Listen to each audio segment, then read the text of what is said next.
सड़कें ना ऐसे रास्ते थे, कच्चे रास्ते थे, कच्ची पगडंडियां थी। कहने लगी रात के आलम में मैं तन्हा जब मक्का से निकली मैं घबरा रही थी। या अल्लाह मेरी इज्जत की हिफाजत फरमा, या अल्लाह मेरी जान की हिफाजत फरमा। तन्हा निकल रही थी, मैं डर रही थी। या अल्लाह कोई दरिंदा ना मिल जाए, या अल्लाह कोई दरिंदा सिफत इंसान ना मिल जाए, कहीं मेरी इज्जत को तार तार ना कर दे। जलसा में आने वालों कहने लगी मैं सहराओं में सफर कर रही थी, मैं जंगलों में सफर कर रही थी। अचानक मेरी निगाह पड़ी, मैंने देखा कोई दूर से चलता हुआ आ रहा है, ऊंट पर सवार है, मेरे करीब चला आ रहा है। उम्मे सलमा कहती है मैं देख के डर गई, इसलिए कि उस वक्त अगर कोई तन्हा औरत किसी मर्द को देख ले तो डर जाती थी। मर्द भेड़िया बन चुका था, औरत की इज्जत का लुटेरा बन चुका था, औरत की इज्जत का लुटेरा बन चुका था, मैं डर रही थी। आज भी औरतों को, हमारी माँ बहनों को एक सबक दिया जा रहा है, तुम आजादी हासिल करो, तुम हिजाब को उतार कर फेंको, तुम पर्दा को हिजाब को उतार कर फेंको, बराबर का हक लो। कुछ तो अल्लाह सलामत रखे बेटियों को, वो कह रही हैं हम जान तो दे सकते मगर इज्जत के सौदे नहीं कर सकते। कुछ तो कह रही हैं हम जान तो दे देंगे मगर इज्जत के सौदे नहीं करेंगे। मगर कुछ कह रही हैं बात तो हमारी मन की कर दी, कुछ कह रही हैं बात तो बहुत अच्छी कर दी, बराबर का हक दिया जा रहा है। क्या औरत को बेपर्दा करके ये उसकी बराबरी का हक है? किसी की सिक्योरिटी हटा के ये बराबरी का हक है? मुझे बताइए, अगर बेपर्दा करना ही बराबरी का हक हो तो मुझे बताओ तुम्हें बेपर्दा करके मिला क्या? ये तो ये हाल है कि भेड़ियों ने एक बार मीटिंग की, बकरियों का जो मालिक चरवाहा था उसने बकरियों की हिफाजत के लिए चार दीवारी करके दरवाजा लगा के उसके अंदर बकरियों को दाखिल करके दरवाजा लगा के डंडा लेके बैठ गया। और भेड़ियों ने सोचा बकरी नहीं मिल रही है, अब बकरी नहीं मिल रही है, तो भेड़ियों ने बकरियों को बरगलाया, तुम्हें कैद करके रखा इसने, आजादी के लिए एहतजाज करो। तुम्हें कैद करके रखा इसने, एहतजाज करो। तो कुछ तो समझदार थी, कहने लगी इसी में भलाई है। ये जो आजादी मांग रहा ना, आजादी के लिए जो हमें मशवरे दे रहा, ये दोस्त नहीं दुश्मन है। हमारी आजादी हमारी मौत का परवाना है, लेकिन बेवकूफों की कमी नहीं गाली, एक ढूंढो हजार मिलते। मेरी बात गलत तो नहीं है ना? हाँ, आज अगर कोई बेपर्दा घूम रही है, आप समझा तो दियो, सर पे चढ़ के बैठ जाएगी तू कौन होता है? डर लग रहा, आप समझाते हुए बाखुदा बता रहे हैं। पहले औरत मर्द से डरती थी कि यहाँ चचा खड़े, ताऊ खड़े, अब्बा खड़े, इधर से निकल के नहीं जाएंगे। अब ताऊ डर जाए, चचा डर जाए, यहाँ औरतें खड़ी है, इधर नहीं आना, इधर से बच के निकल जा। मैं सही बता रहा हूँ। अब चचा और ताऊ डर रहा, मौलवी डर रहा। मौलवी पहले मौलवी की इतना अदब और एहतराम था कि मौलाना जहाँ चला गया, मौलाना जहाँ खड़ा हो गया, अदब और एहतराम। और जलसे में आने वाले उसमें 50-60 साल के लोग भी होंगे, अगर मेरी बात गलत हो तो खड़े होकर कह देना मौलाना झूठ बोल रहे हो, अभी तौबा कर लूंगा। लोगों, मैंने अपने बचपन में देखा, मैंने, मेरी कितनी सी उम्र है, मैंने अपने बचपन में देखा था कि अगर किसी को अपनी छत पे चढ़ना होता था या पेड़ पे चढ़ना होता था तो ऐलान करता था हम पेड़ पे चढ़ रहे हैं, छत पे चढ़ रहे हैं, पर्दे हो जाइए। क्यों भाई, तू अपनी छत पे चढ़ रहा, जमाने में क्यों चीख मार रहा? तो इसलिए मारता था, उसे पता था कि पर्दे का माहौल है, अगर मैं चढ़ गया तो मेरी खैर नहीं है, मुझे डांटा जाएगा और हो सकता है कि हजामत भी बना दी जाए मेरी। सही बता रहा हूं। हाँ, तो ऐलान होता था। आज 5-5 मंजिला घर है, अपने टेरिस पे, अपने छत पे चढ़ता कोई ऐलान करता देखा है? अगर कोई ऐलान करेगा तो लोग कहेंगे पागल है ये। निजाम बदल दिया ना तुमने। मेरी बात गलत तो नहीं है ना? अरे मेरे भाई, ये तुम ही तो थे जब तुमने पर्दे का दामन पकड़ा था, तुम्हारी बेटियां हिजाब में रहती थी तो खैर भी तुम्हारे हिजाब का, तुम्हारे पर्दे का अदब एहतराम करते थे। आज तुमने हिजाब को छोड़ा है, आज तुम्हारे हिजाब को बैन करने की बात की जा रही है। कब की जा रही है? जब तुमने छोड़ा। जब तुमने पकड़ा था तो जमाना तुम्हारे हिजाब का एहतराम करता था। मैं सही बता रहा हूं मेरे भाई, जमाना हिजाब का एहतराम करता था, तुम्हारे पर्दे का एहतराम करता था। लेकिन तुमने पर्दा छोड़ के अगर 4 पैसे आ गए ना मुसलमान पे तो बुराया फिर रहा, बुराया समझ रहा, अब तो मैं VIP हो गया। पैसे में ईमान बचाना बड़ा मुश्किल है, इल्ला माशाअल्लाह, मैं सबको नहीं कह रहा, चंद लोग ऐसे भी अल्लाह ने उन्हें पैसा दिया तो उनकी इज्जत भी बरकरार है। मगर मैंने देखा कि अगर पैसा आया तो कुर्ती सलवार से जींस आ गई, पैसा आ गया दुपट्टा खत्म हो गया, पैसा आ गया चेहरे बनने लगे उसमें ब्यूटी पार्लरों में, घर में नहीं बनने हैं, ब्यूटी पार्लरों में। क्यों? मालदारी हो गई, तेरा चेहरा सड़ गया, तेरा चेहरा बेकार हो गया, गरीबी में सही से तेरा चेहरा। और ब्यूटी पार्लर वालों ने भी खूब फायदा उठाया, चेहरों के नाम रख दिए, 50-50 हजार तक का चेहरा बनना। और यकीन ना आए तो ब्यूटी पार्लर वालों से जाके पूछ लेना, दुल्हन का चेहरा 51,000 से शुरू है ब्यूटी पार्लर में। तो मैं कह रहा या अल्लाह ये क्या कर रहा है भाई, ये तो बता दे मुझे, गर्दन काट के दूसरी लगा के देता है क्या? 51,000 का चेहरा, समझ रहे हैं आप? 51,000 का। हाँ, दूल्हा भी रगड़वा रहा, दुल्हन भी रगड़वा रही है। दूल्हा कौन सा काम है, बारात जो लेट हो रही है, रिगड़वाने में तो लेट हो रही है, दूल्हा ही नहीं आया। अरे भाई निकाल ले इस बारात को, निकाल ले, 12 बज गए, 2 बज गए, करा दूल्हा तो मुरादाबाद में बैठा। बात गलत नहीं है, तहकीक करिए, कर क्या रहा है, रगड़वा रहा है। सही बात है यार, बात चाहे तुम मजे ले लो चाहे हकीकत है, मगर ये मेरे भाइयों बारातें लेट हो गई, उधर लड़की वाला दिल धकड़ पकड़ हो रहा है, या अल्लाह ये बारात जल्दी निपट जाए तो मेरी टेंशन खत्म हो जाए। 4 बजे बारात लेके पहुंचा और बैठ के टेबल पे कह रहा, वो ये ठंडा ढोल बदल के लाओ, ये ठंडा बदल के लाओ, खुदा की कसम डंडा लेकर खड़ा हो जाओ, 2 डंडे मार के कहो इस बाराती को बदल के लाओ। 4 बजे तू आया, ढोल में तू इससे बदल मारा गरीब से। बात हकीकत जमीनी बात बोल रहा हूं मेरे भाई। अब ये चाहे चैनल वाले इसको खींची करके लगा दें, और ये चाहे इसको हकीकत में समझ लें मेरे भाई, ये हकीकत है। 4 बजे तू गया है, 4 बजे उसने नहीं बुलाया।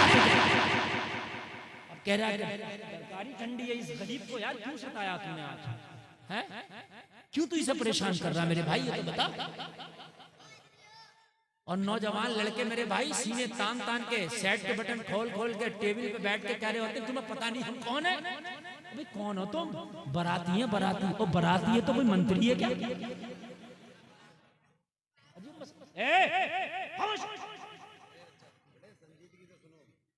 होटल में बाराती मेरी रिश्तेदारी में, इत्तेफाक से मैं नहीं जाता हूँ शादियों में, बहुत कम शाद किसी ने देखा हो, यकीन मानिए बहुत मजबूरी होती है तभी जाता हूँ, मैं नहीं जाता।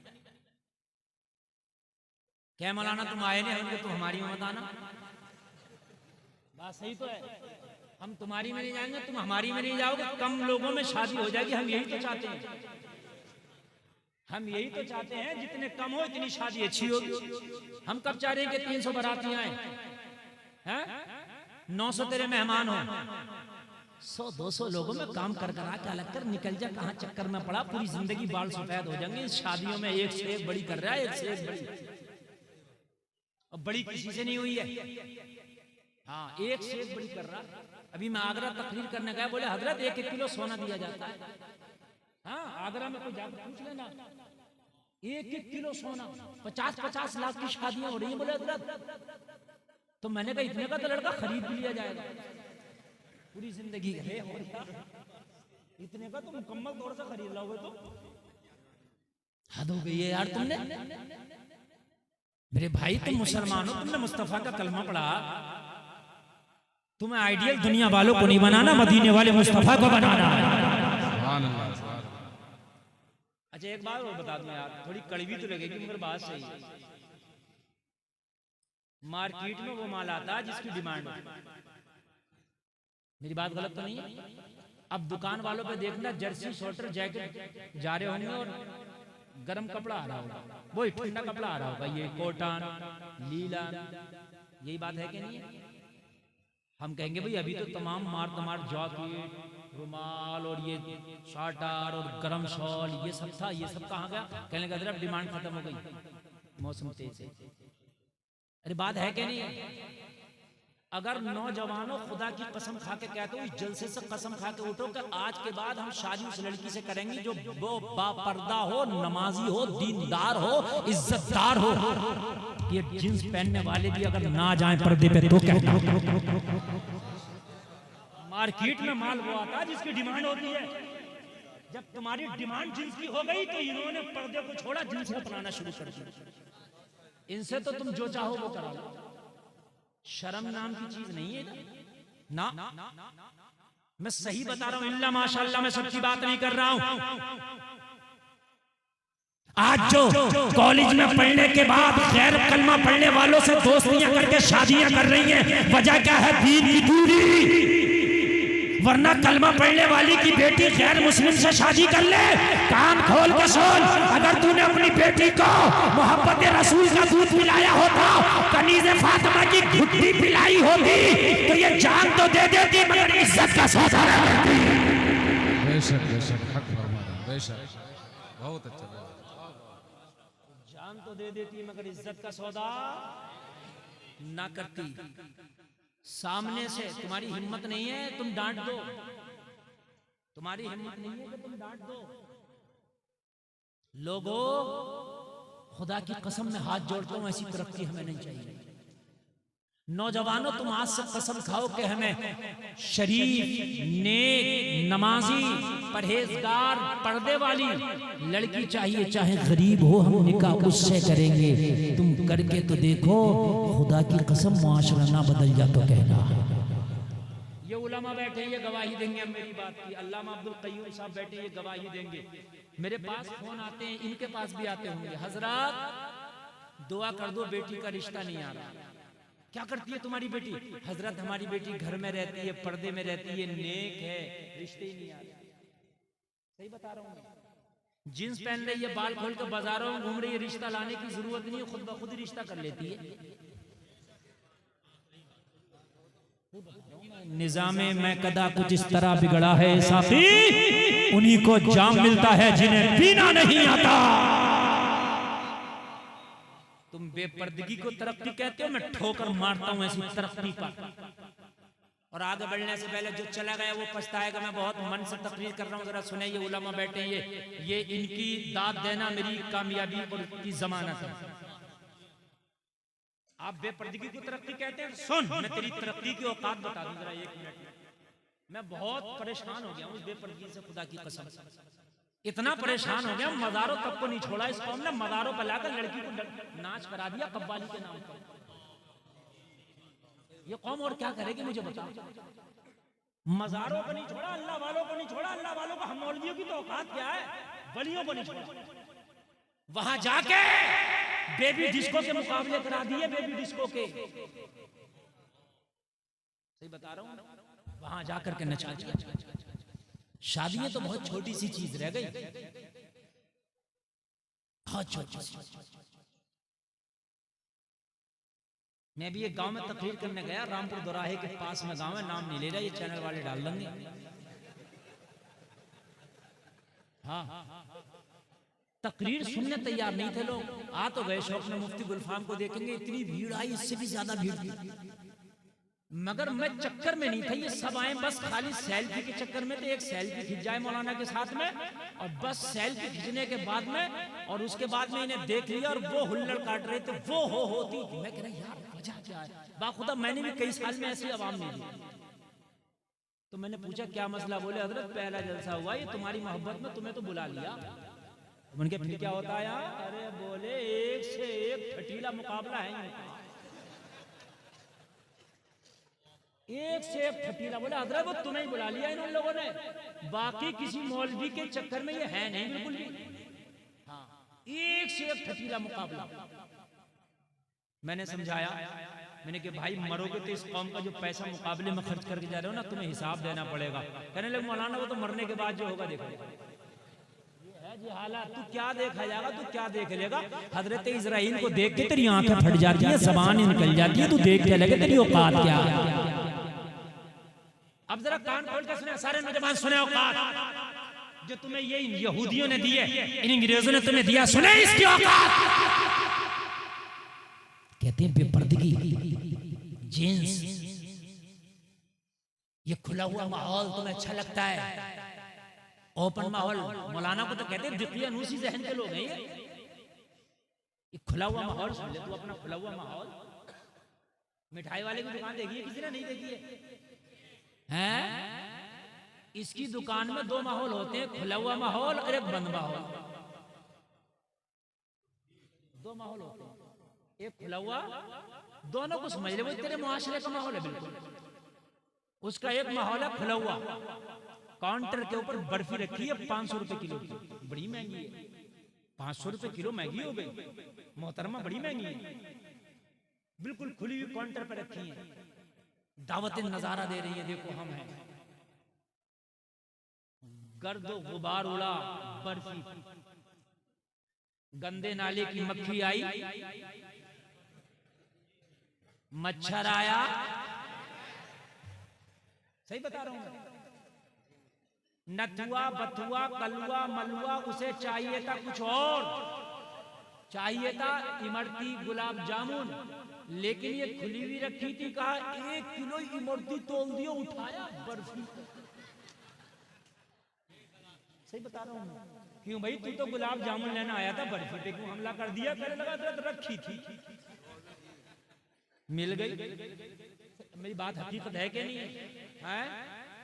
लोगों, जलसे में आने वालों, इस बर्फी की खता क्या थी? सिर्फ खता ये थी, ये पर्दे में ना रह सकी। खता ये थी, इसको जो ढक के नहीं रखा, इसलिए ये अपना वजूद ना बचा सकी। इसी हलवाई की दुकान में 5 रुपए का पार्ले जी का बिस्किट का पैकेट रखा था। मक्खी आई, कोशिश की, मगर अपने वजूद को तबाह करके रह गई, बिस्किट तक न पहुंच सकी। बिस्किट तक गुबार आया, बिस्किट तक, बोलिए, ये सब ना पहुंच सके।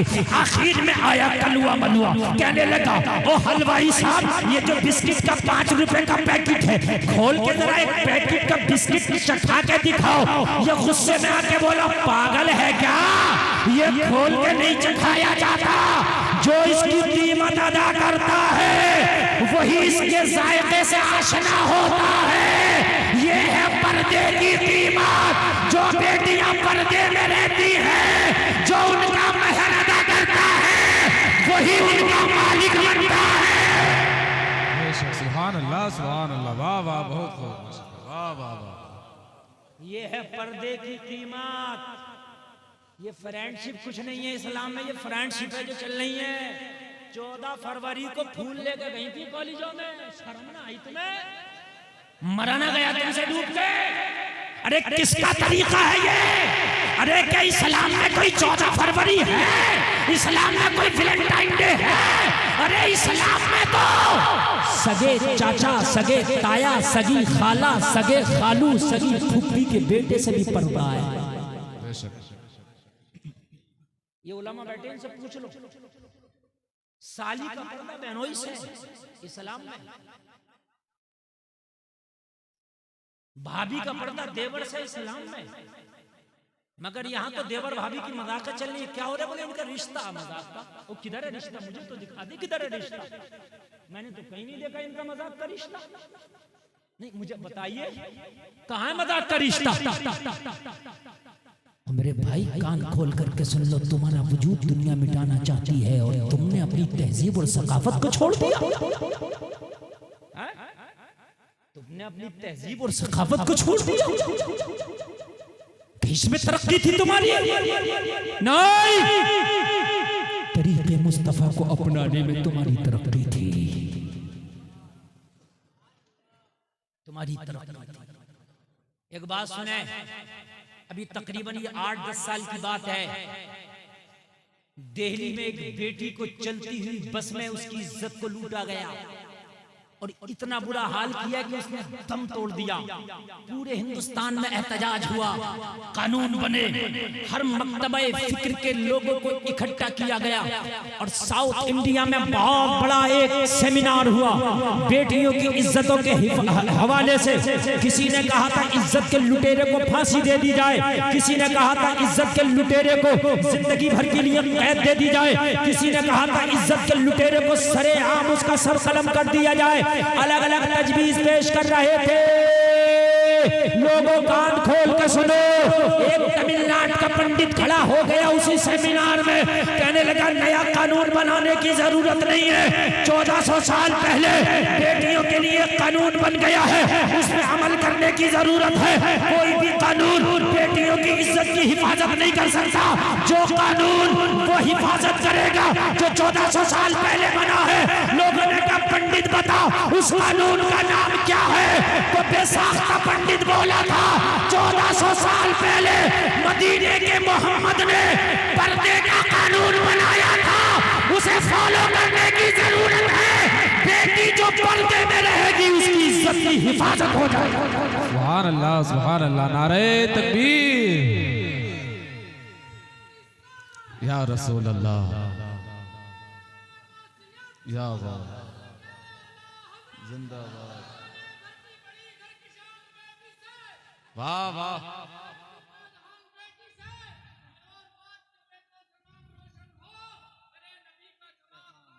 बेटी से सुभान अल्लाह, बहुत खूब है अजीम भाई माशाल्लाह। आप खाली सादा ही नारा लगा दिया करो, इन्हें देख के इतना ही कर लिया करो। तुम सादा भी लगाने में तुम्हारे लाले पड़े हुए हैं। नहीं अच्छी बात है, मैं इस नौजवान को मुबारकबाद पेश करता हूँ यार, बेझिझक नारा लगा रहा है।